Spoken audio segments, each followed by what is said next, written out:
There's nothing in this bag to eat, I promise.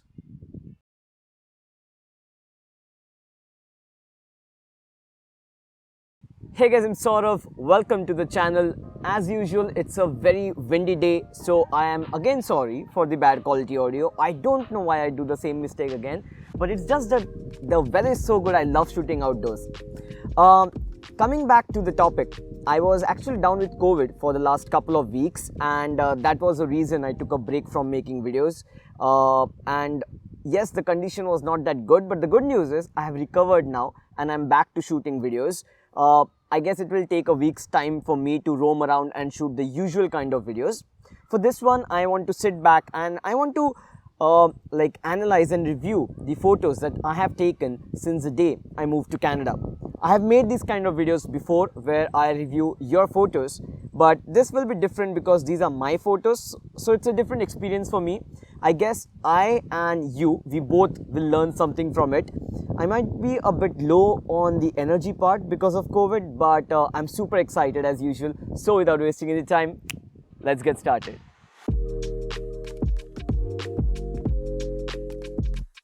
I remember this very well. This is the first image I made when it was snowing in Montreal. The image was tricky in terms of exposure. The lights from the vehicle were too bright compared to the overall ambience, and I had to underexpose the image a lot to capture the details from the lights. I knew I can't underexpose the shot a lot because if I do that, I won't be able to get the details from the shadows. At such times, you can take multiple bracketed exposures, but since there's movement involved and that was not possible, I had to find a balance between highlights and shadows. I think I have done a pretty good job.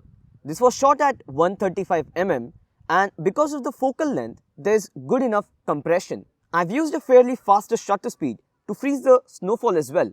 Very simple composition, nothing too dramatic.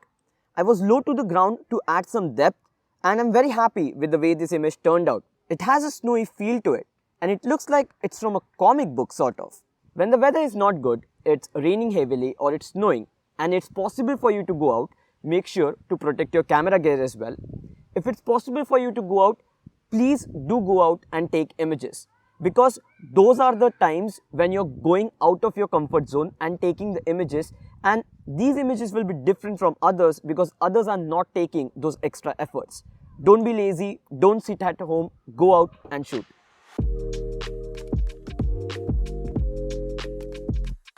I got a notification on my phone that thunderstorms and lightning are expected, so you should stay at home. I read the message and I did the exact opposite of that. I rushed to my friend's house and I could see this view of the Montreal city from his balcony. The weather was pretty bad when I reached. I wanted to shoot the lightning and I did not shoot lightning before this, so I had no idea how to go about this. So what I did, I set my camera to time-lapse mode and I started continuously taking images one after the other. You won't believe me, I took approximately 4,500 images, all full-sized 46 megapixel raw files. And I had no expectations, but I was like, even if I could get one shot, that would be it. And fortunately, I did. I chose a wide composition because I was not sure about the position of the lightning. I set my shutter speed to 1/8 of a second, and I had been shooting for almost an hour and I did not get any shot. The moment I least expected to get a shot, I saw a thunder strike right in front of me. Now, the problem is, when I'm shooting a time lapse, I'm using my intervalometer and the interval was set to 1 second. So there is a chance that I missed the shot because the lightning could have happened at that exact interval between the two shots. And I did not turn off the time-lapse mode, I did not check it immediately because I wanted to see if I could capture more lightning strikes, but it did not happen. Once the camera was done taking the images, I immediately started going through all the images. And luckily, the thunder strike that I saw in front of my eyes was captured by the camera. I was so happy. As I said, I had not done this before, so I had no expectations. I did not know the technical camera settings, correct camera settings, but still I got the shot and I was very happy. Usually when the weather is not good, I would sit back at home, sip a cup of hot chocolate, But right now I have learned, I am trying to push myself more out of the comfort zone, and it's totally worth it.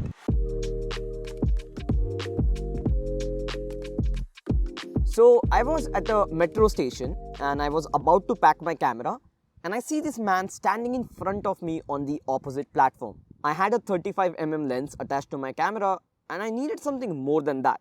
If that time I would have changed the lens, I would have definitely missed the shot. You can see the subject is not sharp, and that is because of the slower shutter speed. This is a genuine mistake. The shutter speed should have been faster. My camera was dialed at some particular setting and I just took the shot without checking the shutter speed. I wanted the subject just slightly to the left so that it would have been perfectly symmetric, but still I liked the shot.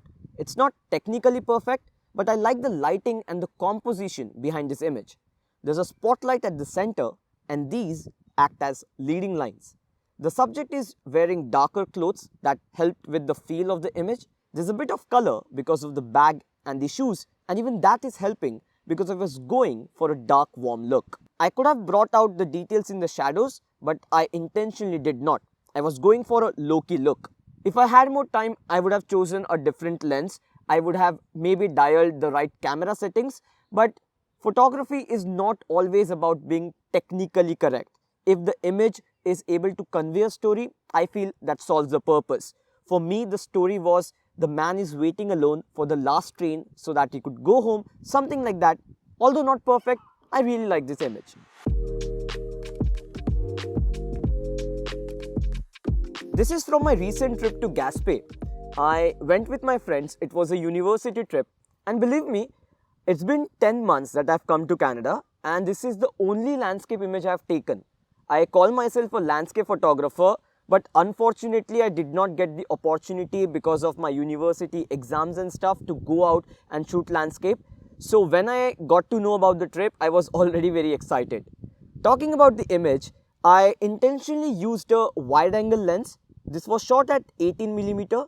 The reason for using a wide angle lens is I wanted to include the foreground. The dandelions and the grass adds a nice green color to the image. The dandelions are not sharp. You can see a bit of motion blur in the clouds as well, and the water is smoothened out, and that is because this is a long exposure image. I used a 10-stop ND filter and a circular polarizer to get rid of the reflections. I don't know if I wanted to use these filters, but as I said, I got a chance to do landscape photography after a long time. So as a child, I packed everything that I had, and I'm going to use everything that I have right now to get the best shot possible. And when I look at the image, that was the right decision. I'm really happy that I used the filters. It makes a huge difference. One thing I like about this image is the light falling on the rock, and I added some vignetting in the post to draw more attention towards the center of the image. When I arrived at the location, the light was not that great, but it was a cloudy day, so I knew that the sun could peek from the clouds and I could get that window for about 1 or 2 minutes, and you have to be ready when the light is perfect. When you go to a location and the light is not good, but you feel the shot has potential, don't just leave that place. Wait for some time. If possible, if the light gets better, that will give you a much better shot.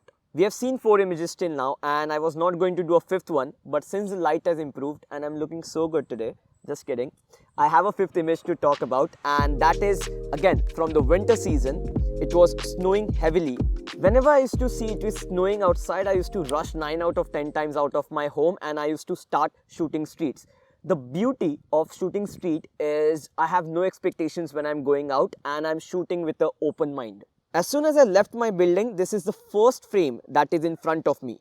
A couple walking towards the right direction. Now I know you can see that, but why am I mentioning it? If you see, there are 2 signals pointing towards the right direction that helps with the overall composition. Talking about composing, I did not place the subject intentionally at the center. I placed it slightly towards the left side so that I have a bit of breathing space towards the direction they are going to. These are the things that you have to keep in mind as a photographer. And the beauty about street photography is you have to think very quickly and it challenges you as a photographer. Let me know if you want to see a video about street photography on my channel. I used a 70-200 2.8, and because of the longer focal length and the wider aperture, there's this compression in the background as we saw in the first image as well. I really like the amount of snow that is visible in the image. What I've experienced here in Montreal is it's always too windy, doesn't allow me to shoot videos outdoors. And second thing is the perfect time window for shooting snowfall is about 5 to 15 minutes maximum. As soon as I used to see it snowing outside, I used to leave immediately. For me, shooting snowfall for the first time was very physically challenging. The temperatures were almost minus 20, minus 25 degrees Celsius, but still, I enjoyed shooting. It was a different experience. Right now, it's summer season. I'm enjoying this a lot more. I'm not looking forward for the winter season, to be honest. But still, whatever the weather conditions be like, as a photographer, I'm trying to make the most out of it. I like the color grade on this image as well. It has a monochrome look with a slight color here in the signals and the building. I made sure that I have reduced the saturation of the colors as well to help with the overall monochrome look. That's it for today, guys. I spent almost 3 hours to shoot this video because of the wind, because of all the noise, because of the light. But I hope that the efforts were worth it. I hope you got to learn something from the video. When I analyze my images, I get to learn from my mistakes, and I feel this is a very good way to improve as a photographer. If this video helped you, press the like button, and if you're new to the channel, subscribe to the channel. Thanks for watching the video. I will talk to you guys in the next one. Bye.